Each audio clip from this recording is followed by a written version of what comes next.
Hello everyone, welcome.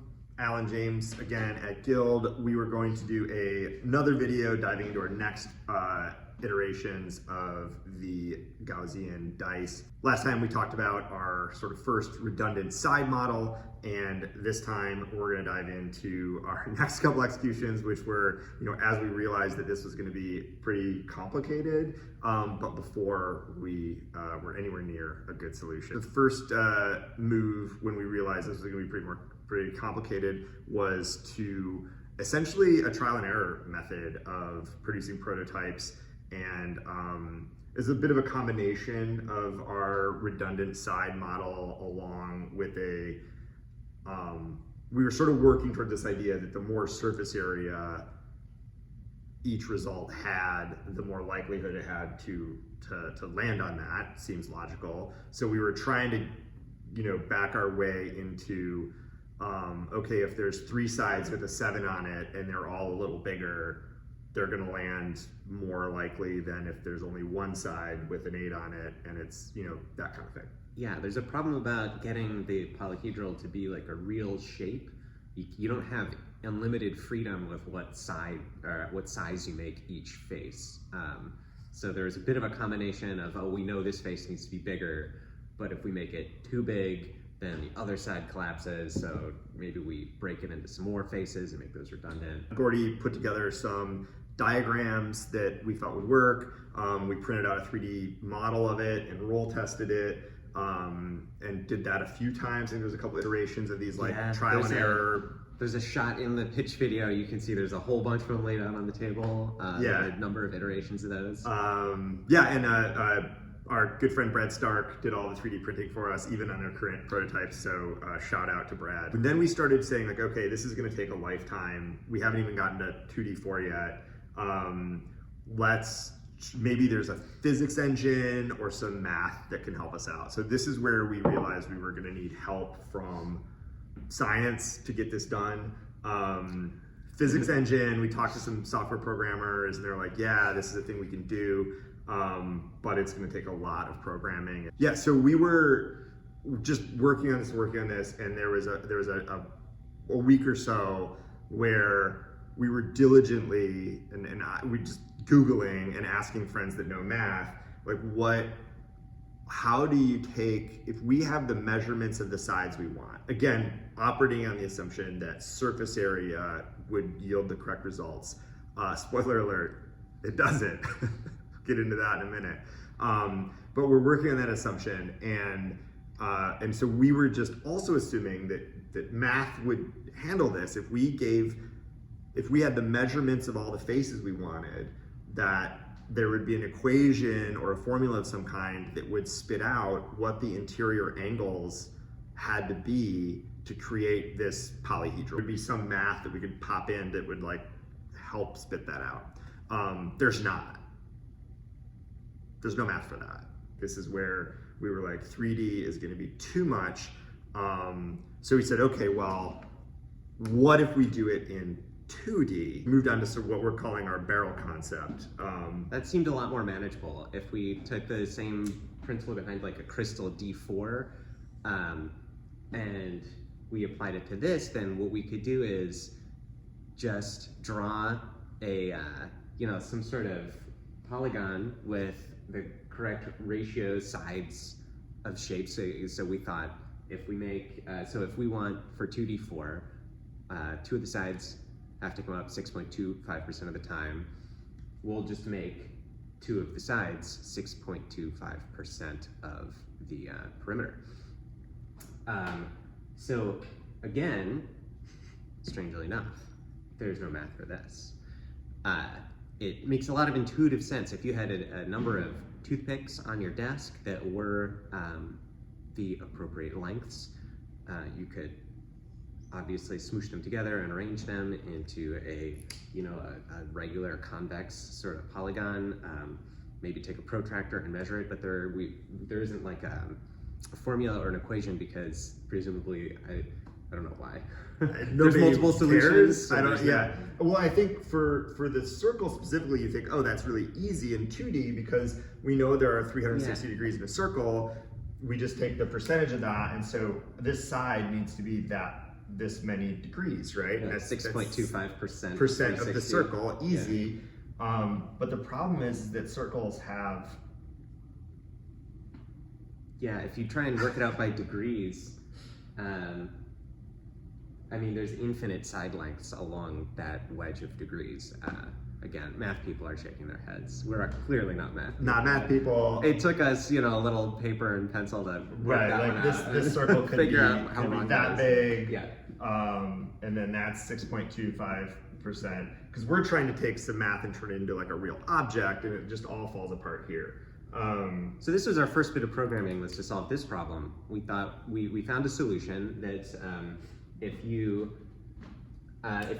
really trying to solve this, you can brute force it. You take a big circle, and you can use trigonometry to just say, okay, well, I know my side lengths, so I'll just make sure they touch the circle, and you draw all of them in the appropriate lengths that you need until 1, 2, 3, 4, 5, 6, 7, 8. Okay, so those are my side lengths, but I started here and I ended here with the lengths that I wanted. Those aren't big enough for the camera.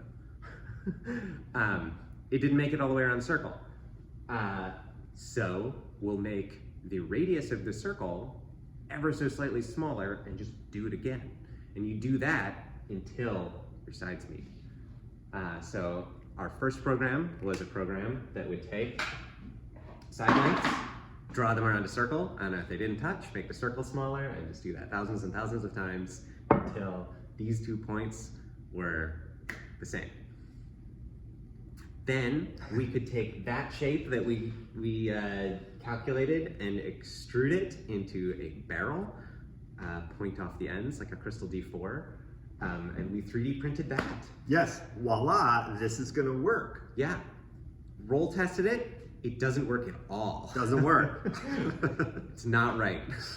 Incorrect. It took a couple models of this for us to realize that the surface area of the face is not proportional to the outcome. Yes. But before we did that, we ran down this road a long way. Yeah. So we're gonna make this barrel. We just need to we're gonna do a barrel. It's gonna be a 2D calculation. Okay, we've got this math. This is gonna work. Yeah. All we need to do now is execute it out for 4D4, 8D4, and 10D4. Easy. We take the percentages and we just make them, if we have a side that is 1 millimeter, or 4 millimeters on our 4D4, then that means the biggest one has to be, 10 times bigger than it or whatever. It would be a pretty big die, but like not terrible, be okay, be the size of your fist or whatever. So then when we got to the supreme healing die, our smallest side, if we made our smallest side 1 millimeter, which is probably less than our manufacturing tolerances, so it probably needs to be 2 or 3 millimeters on the small side. Yeah. But let's say we made it 1 millimeter. That means our largest side, if we're going by the surface area ratio percentage of a circle math, our largest side would be about 58 meters.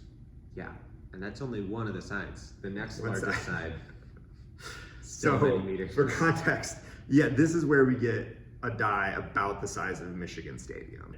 We chased this for a while, and we thought, well, hey, since we have these extreme results that are really creating this huge die, like maybe there's a way we could just sort of cut off or abstract those extreme results in some way, because they're never going to happen.